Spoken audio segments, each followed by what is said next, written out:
What's up? Welcome to Tales Tomorrow. I am Morrow, your storyteller for today, and with me we have some more RPG horror stories. What is the weirdest character you ever wanted to make? I want to make a Lokotha cleric, a Lokotha nature cleric specifically. I have a concept in mind for a character. I want to call him Nyazu and have him be more like a catfish rather than like proper catfish, but like a little bit of cat ears for like fins and stuff. He'll be a cleric of Eldash, whatever is the Lokotha god, the chaotic good that I learned about recently. And he would be talking like this and be a really good boy, a very, very good boy that wants to support everybody and help people in need. And yes, the voice is a must-have. We can't have a silly Lokotha character without a silly little voice. Anyway, why you tell me your concept for a silly or an interesting, unique character in a comment section below. I'll get to the first RPG horror story for today. I'm in a party with an absolute psychopath of a PC. He only plays psychotic PCs. Just to preface this, I'm not a pacifist player by any means, and maybe I'm being a sensitive little baby about this whole thing, so please be brutal and honest as you can about the whole ordeal. Thank you, enjoy this story. Brutality ahead, read with discretion. I have a friend who I just started playing with, and he is driving me a bit nuts. He always plays these chaotic characters, which you can, but to an absolute brutal level. He's made two characters, Mug and Grug. To the supposed surprise of everyone, I liked Mug as a PC. He was dumb, strong, bloodthirsty rock gnome, which everyone made sure he was kept in check. We have this how do you want to do this sort of thing, where we have our finishers and such, which is normal for our group. He was brutal with that, but we all were to a fault in that game. For example, being an enemy melting away from being tossed an acid potion. But then we get this. I stab his belly, shaft my knife across it, take out his intestines and wrap it around his neck and pull until I hear his voice weave and replace with a snap. Versus, I throw my acid bomb at him as it explodes his flesh, skin and bone melt away into nothing. Now, there's nothing wrong with adding flavor text, especially with how you cast spells or how you finish off an enemy. There's nothing wrong with that. But I do feel like there should be a little bit of class and a little bit tastefulness to it. Like, it's fine to make your stuff brutal, just make it tasteful. Your squicks at the table is like anything else superly like detailed, gory stuff. You should probably talk about it at session 0. Everybody should be able to talk about it at the table and figure out like what's okay, what's not okay to say. I know some people that are not really good with like body like mutilation and stuff. They're not really good with that sort of thing. It's kind of their squick. Just the amount of detail into death and such is very much. Again, I could just be sensitive about this brutality, but the example I stated above was really the worst of it. Until the new campaign, where he played Grug, the title PC. He's a cyborg warforged with a knack of collecting skulls. Was this brought up in session 0? Nope, we didn't have one. So everyone but me played as a chaotic evil PC. Which is fun. Not having a session 0, I think that's the biggest problem. If y'all were to have a session 0 and talk about all this stuff, like hey, is everybody cool with every theme and stuff like that, then it should be fine. Y'all need to really have a session 0 next time, or in the future tables where you play, definitely ask for session 0. Session 0s are just important to just lay everything out on the table, so there's no weird surprises or no weird, things going on and stuff. Everybody has the theme of the game, the vibe of the table. Everybody kind of gets to know each other and get, understand each other's vibes and stuff. Instead of being surprised by weird fetish content just being ham-fisted somewhere. I really don't like the fact that I did like a ham-fisting kind of gesture. Ew. Grug was so brutal, it would make the makers behind Mortal Kombat, Art the Clown, and Freddy Krueger say, Jesus, take it down a notch. Like, he would make the enemies suffer. Since he was a min-maxer, every hit was a killing blow. So a bar fight, it was, I grab his arm, rip them off, then I rip out the tongue and pocket it, then I grab both sides of his mouth while he screams and split his body in two. Next round, I take my sword and cleave it between his legs, grab the top of his head and push down, slowly sawing him in two. And the next round, and the next round. This ends at the last game session. We try to save an important individual from a band of hired swords. As we were walking through, we get ambushed by 2 mercenaries, which our bard and warlock kill them in swift fashion. Grug and I hid, while we hear more mercenaries charging to the gate. So I cast snare as they run through, and 4 mercs get caught in the snare, while the other 4 get into a fight with us 4. And Grug proceeds to go over to the snared 4 and proceeds to execute them in a very sadistic fashion, one by one, all while we're fighting 3 versus 4. Grug degloves a man's face and wears it, tears apart another man by the waist slowly, rips a man out of his snare, lets him fall, cuts off his arm and beats him to death with it. all while saying that he needs to deal with the slaughtering of the hanging cows before proceeding into the next person. When he starts getting to the fourth person, he rolls a dexterity saving throw, which gets him out of the snare and back up, all while we're getting to Grug. I stop the spell and plead with both the DM and this final person to leave, but nope.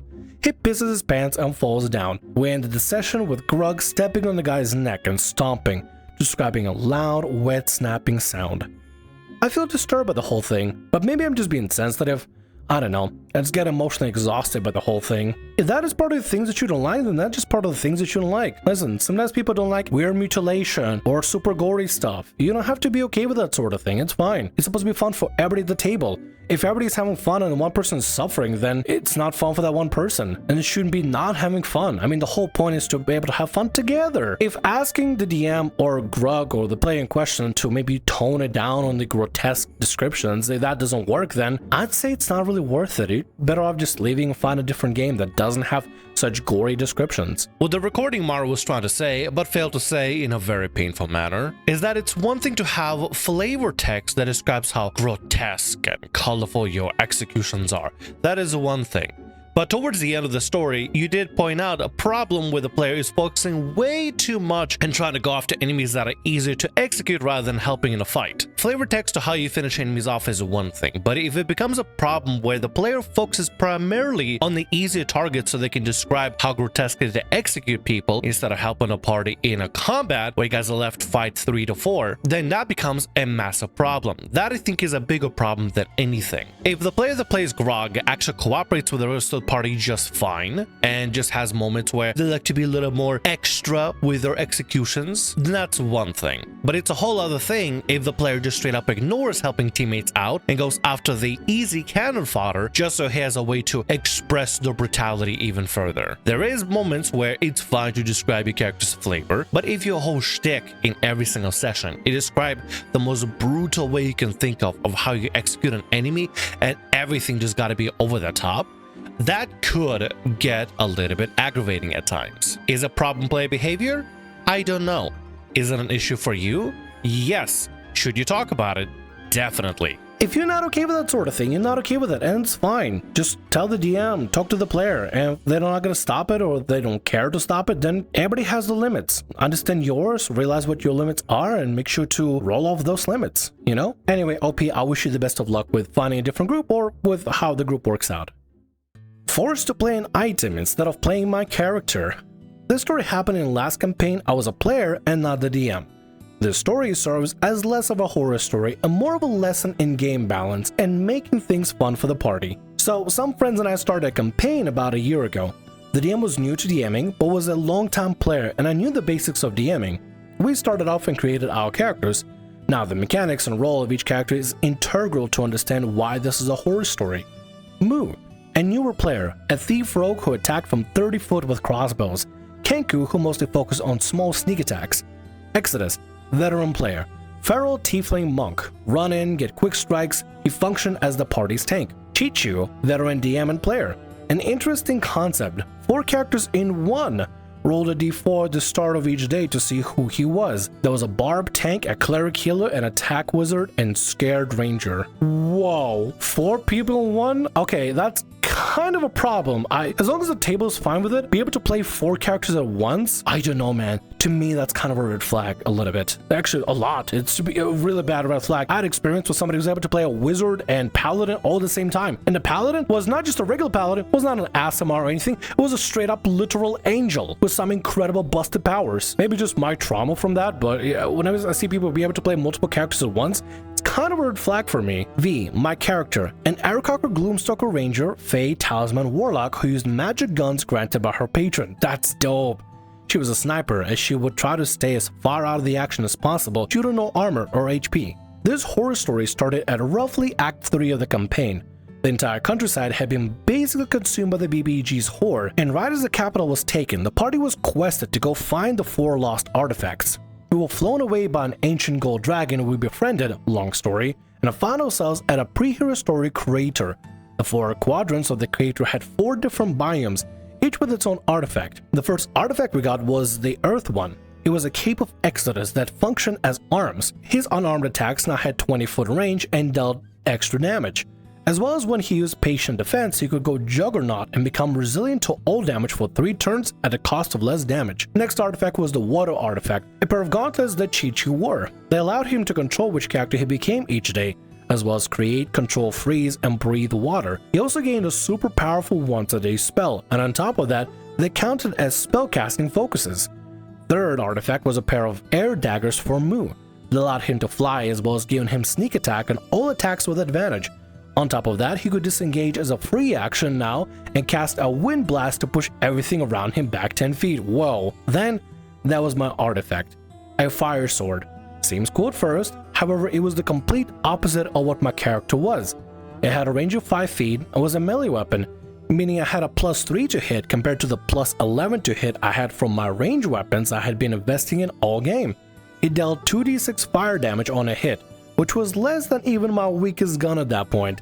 The only other feature was once per day firestorm that dealt 2d10 to everyone within 10 feet of me. Now this became a huge problem. While the other artifacts forced the characters to find new creative ways to play, I felt limited by my artifact. I went from attacking with my guns from 80 feet back as a sniper to suddenly attacking from 5 feet, missing every hit. All of my guns were suddenly resisted by the enemies. My usual flying away would be countered by teleporting enemies. I felt trapped by the artifact, because I was not able to play the character I made. Okay, well clearly the DM gave you an artifact that they thought your character needed instead of asking what you would like to have. Seems like the other characters received something that matches their character's playstyle and kind of just enhances it. Well, you got something that's polar opposite. You're more a range player? Oh, here's a sword that does even less damage. You can hardly hit. The least they could do is let you, I don't know, add finesse to the blade so you can actually use your regular range stats like dexterity and stuff to do damage with the blade. Maybe even give the blade a bit of range or something. Change the blade into something else. Change it to a gun so you could still keep it range. Or, I don't know, talk to you about it. What is it that you would like to have? Do you want to have range weapons or a melee weapon or something? It feels very tone deaf that everybody else got something that matches the character, but you got something that's completely opposite. There was one other feature though that ruined the artifact for me alone. Twice per day, you could essentially druid wild shape into the elemental of your artifact. On top of this, you would keep all class features except casting spells. The other characters benefit hugely from this as they now had extra bulk, more damage, and options. However, the fire elemental had no range. All of my class features and race features were focused on range, and now I had a +2 to hit on attacks that dealt less damage than anyone else. This wouldn't have mattered though, had the game not shifted to being centered around our artifacts. Soon enemies were built around the notion we would use elements each battle, meaning they did a lot more damage. I was once again forced into using an artifact that wasn't fun for me, because if I didn't, I would most likely die. And soon I grew tired of it. I tried to draw up a new character under hope maybe the DM would do something else, as throughout this process, despite talking to him heavily outside of game about how I felt limited by the artifact and that I wasn't having fun, he changed little to nothing, saying, the artifact is supposed to push you out of your character's comfort zone. Right, which is why the monk is still able to do monk things. The person playing as 4 people can now finally control their shapes and has an ultra amazing spell. The Kenku has something that gets him to fly around and get more advantage and stuff and just benefits of no sneak attack. And you get shafted with a melee weapon when your character is built around range.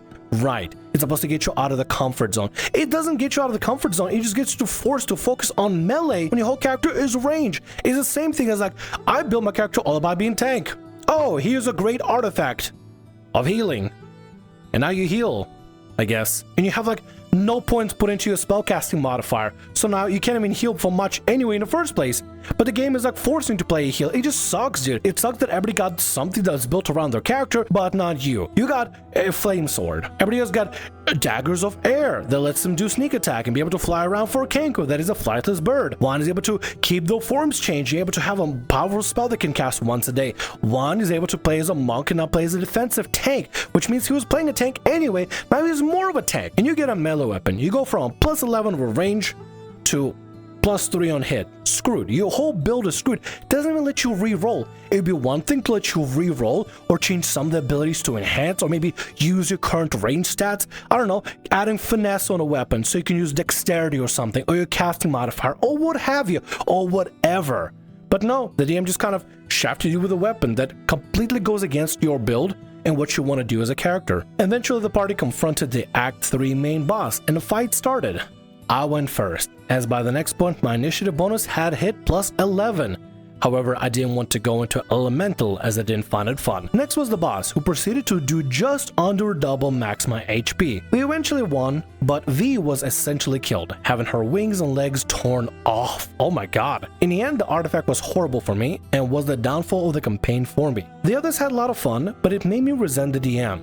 Had he tried to retcon or change the fundamentals of the artifact, maybe I would have fun, but because it was, by nature, the opposite of everything I have made my character to be, it sucked the joy out of the campaign. I think it sucked the joy out of everybody, just a tone-deaf DM. Why is everybody else get an artifact that matches their character, matches what they're trying to do, and in fact, adds to that, but instead you have to be shafted with a fire sword and you need to turn to a fire elemental, which is cool and all, you can survive, but like you would still do very little damage because you can't even hit the attacks. That's lame, dude. The DM really should have just asked you directly or be like, okay, never mind, it's not a fire sword, it's gonna turn to a fire gun or something. I don't know. Instead of the DM trying to enhance your fun, they're trying to force you to have fun in their style for whatever reason. I don't know why. So dumb, dude. Seriously, really dumb. Our DM kidnapped us and gave us no chance of escape or option other than signing a contract.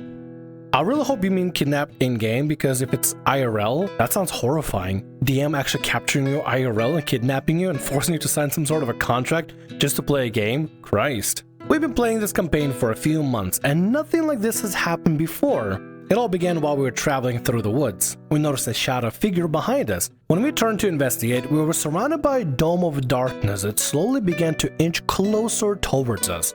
We tried for 20 minutes to break free from the darkness. It engulfed magic light, weapon attacks did nothing, spells did nothing, and in fact made it stronger. The magical sword, which is the focal point of the campaign, an artifact that allowed someone to ascend to godhood, did nothing. Eventually I, a rogue, used my ring of light and tried to run through the darkness. It completely engulfed me. I lost all sense of direction and felt tendrils wrap around me before I was spit out and entered to the Cave of Wonders. Yes, literally the Cave of Wonders from Aladdin. I was moved to a separate call while I waited for my party to arrive. Apparently they spent the next 10 or so minutes attempting all sorts of ways to not be engulfed. They just had to keep making acrobatic checks to avoid the tendrils. One member even rolled a 20 to avoid it. They continued to roll acrobatic checks until they failed and were thrown out from the darkness while I was waiting. If this is like a transition animation or something like that, like a transition cutscene to a new place, why even roll for your players to try to dodge out of the way if it's gonna be inevitable anyway? Like seriously, what's the point? If you want them to go into the darkness, don't let them roll. Just say, before you can react, suddenly the darkness engulfs and you find yourself in a Cave of Wonders. If you want that to be the next plot point. It's the same thing when video games pin you against a boss that is literally impossible to defeat, but it still tries to make you fight anyway. Just kill me off and get me to the next section. We decided to enter the Cave of Wonders as the Dome of Darkness prevented anything else. In the cave, we find our DM self-insert edgy author. Talks about how we can write anything into existence. Ask him to write me to be cooler, which he responds by giving me a robot arm, and then undoing it. He says he was forced to write for all eternity as punishment from a god. As we continue to talk to him and glance around the room, he has 5 human hearts on altars. When asked about them, he responds with vague riddles. Actually, his self-insert demigod author only responded with vague riddles. Upon investigating the hearts, we'll find that they are our hearts, the party's hearts on altars in the Cave of Wonders. Wait, is this like actual self-insert? Like not like a character, but this is the DM self-insert into the world. This is the place that I write the stories, and these are the hearts of my players. And I sit here forever to write. Is the DM trying to say that they're sick and tired of writing stories or something? Is that what it is? Is that what the implication? The pained author forced to write forever for their god themselves. Eventually the questioning leads to edgelord author presenting a contract written in Abyssal, which none of us could read. He said the only way for us to be free was to sign it. We had to ritual cast comprehend languages, and even after casting it, the DM said our wizard must be touching the contract in order to read it. The edgelord author played keep away. Until finally given in. The contract reads, kill the masked man. As a reward, I'll write 2 things in my book for you. At this point in the story, we all know about the masked man is a ripped page of a journal we found about different magical masks. So of course, we aren't signing this fake contract to kill someone we know nothing about. We cannot come to any terms. The edgelord author refuses to budge, so we start to attack him. We spent another 20 minutes wailing on this guy. We burned spell slots, I used 2 arrows of slaying on him. In total, we did about 300 damage. On his turn, he would counterspell us, cast Sleet Storm to break our concentration, cast Irresistible Dance on us, and poke our hearts, dealing 1 damage. The edgelord author kept saying how this could all be over if we just signed the contract. Eventually, I had enough, and said I would sign it if he kept the rest of the party out of it. He agreed.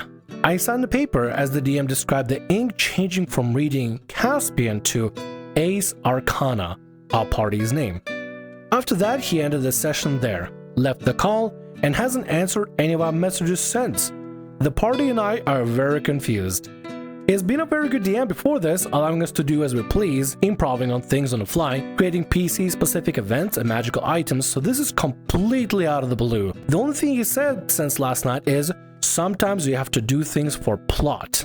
Huh? His plot has been really good thus far, so self-insert demigod railroading A isn't plot and B is actually derailing the plot. 1, the DM might have some sort of a grand plan they just don't want to talk to you about and they're being very cryptic about it for whatever reason. 2, they have no idea what they're doing, they're just kind of going on the fly and kind of making things up on the spot. 3 is just a really strange way to insert the self-insert edgy author for whatever reason. I don't know why. I would try to talk to the DM and just be straight up and upfront, like, hey, is this like a plan for a big thing? What's going on? At least tell us something. Just let us in the know for something. Also, this experience literally turned to the experience I complained about in the beginning, where it's like you're fighting a guy for the sake of fighting him, he just never dies. He's just the unkillable boss fight that you're supposed to lose to anyway, and you can't even do anything. That's kind of lame, dude. At least there should be like a setup for like why you'd want to sign the contract, why it's better to sign the contract over not signing the contract. If you just say sign the contract and there's no other option, then what do you expect the players to do? Do we expect them to attack? They did, nothing happened. Do you expect them to sit around do nothing? Like, give them some sort of options at least. I don't know, man. This is a really weird way to railroad your players into a situation they don't care for, don't understand. At least give them some sort of semblance of why they should be signing the contract. Because right now, it kind of just seems lame. This is literally railroading. You de-railroaded the campaign to railroad it further to force your party members to sign it. And without explaining a single thing. Why not explain them a little bit of lore, a little bit of story, a little bit of purpose, make them feel involved, make them feel like they understand why they signed the contract in the first place, a greater purpose, a greater good, or something. Instead of just this is lame. And with that, that's gonna be all our stories for today. I want to thank you very much for watching, and thanks so much for being here. If you like what I do, consider subscribing to the channel and leaving a like. Also, if the RPG Horror Stories ever goes down, or if you want to submit your own personalized horror story, email is down in the description below. I'll see you again in more Tales tomorrow. Bye-bye.